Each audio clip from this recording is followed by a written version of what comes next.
For now, casting aside the last relics of moderation, she began to attack her friend with a series of extraordinary threats.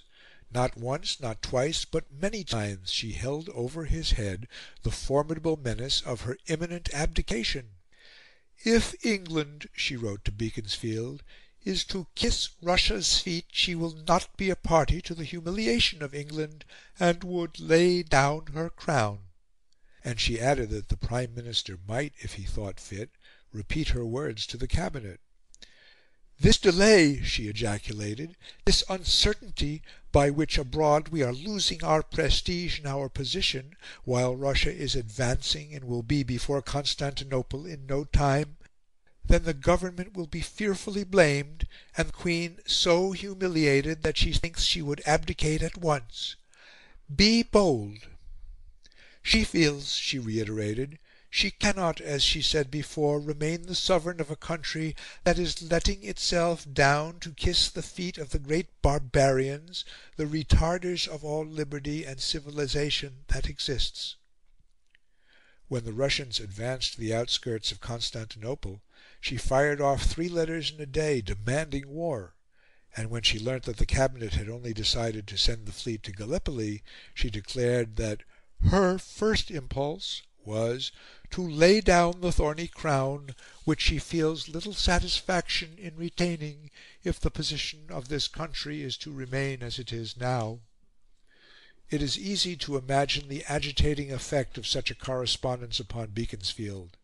This was no longer the Faery; it was a genie whom he had rashly called out of her bottle, and who was now intent upon showing her supernal power. More than once, perplexed, dispirited, shattered by illness, he had thoughts of withdrawing altogether from the game. One thing alone, he told Lady Bradford with a wry smile, prevented him.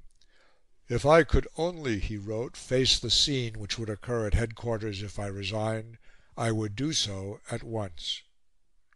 He held on, however, to emerge victorious at last.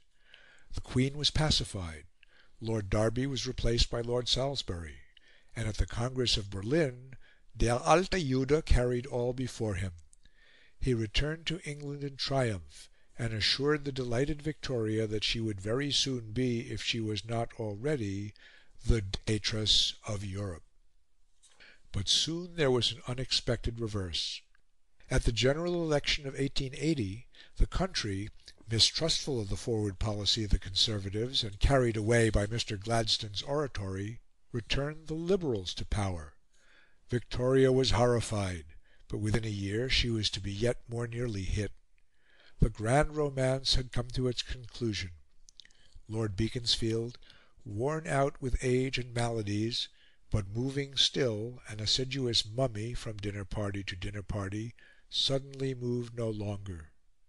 When she knew that the end was inevitable, she seemed, by a pathetic instinct, to divest herself of her royalty, and to shrink with hushed gentleness beside him, a woman and nothing more.